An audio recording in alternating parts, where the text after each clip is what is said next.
স্থানীয় সময় রোববার ভোরে ইয়েমেনের রাজধানী সানায় বিমান হামলা চালায় ইসরায়েল। টানা বিস্ফোরণে ছড়িয়ে পড়ে আতঙ্ক। লক্ষ্যবস্তু করা হয়েছিল প্রেসিডেন্সিয়াল কমপ্লেক্সের আশেপাশের এলাকা, বিদ্যুৎ কেন্দ্র ও একটি তেল সংরক্ষণাগার। হাউতি বিদ্রোহী গোষ্ঠীর দাবি, হামলায় রাজধানীর পৌরসভা ভবনও ক্ষতিগ্রস্ত হয়েছে। হাউথি নিয়ন্ত্রিত গণমাধ্যম জানায়, দখলদারদের হামলায় হতাহত হয়েছেন বেশ কয়েকজন। বিদ্যুৎহীন হয়ে পড়েছে বেশ কিছু এলাকা।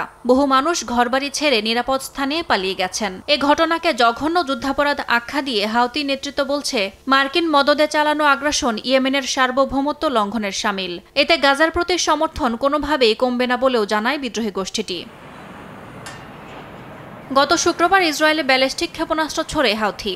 এর 2 দিন পরই পাল্টা হামলা চালালো তেল আবিব। এক ভিডিও বার্তায় ইসরায়েলি প্রধানমন্ত্রী বিনিয়ামিন নেতানিয়াহু হুঁশিয়ারি দিয়ে বলেন, এই অভিযান সরাসরি প্রতিশোধমূলক পদক্ষেপ। ইসরায়েলের ক্ষতি করার পরিকল্পনা করলে শত্রুপক্ষকে এভাবেই চরম মূল্য দিতে হবে। যারা আমাদের উপর আক্রমণ করবে, আমরা তাকে আক্রমণ করব। যে আমাদের আক্রমণের পরিকল্পনা করবে, আমরা তাকেও আঘাত করব। আমি বিশ্বাস করি গোটা অঞ্চল এখন ইসরায়েল রাষ্ট্রের শক্তি ও সংকল্প সম্পর্কে ধারণা পেয়েছে। ইসরায়েলের দাবি, এই অভিযানে 10টিরও বেশি যুদ্ধবিমান অংশ নিয়েছে। লক্ষ্যবস্তুতে আঘাত হানতে পাড়ি দিয়েছে প্রায় 2000 কিলোমিটার পথ। ইয়াসমিন অনন্যা, সময় সংবাদ।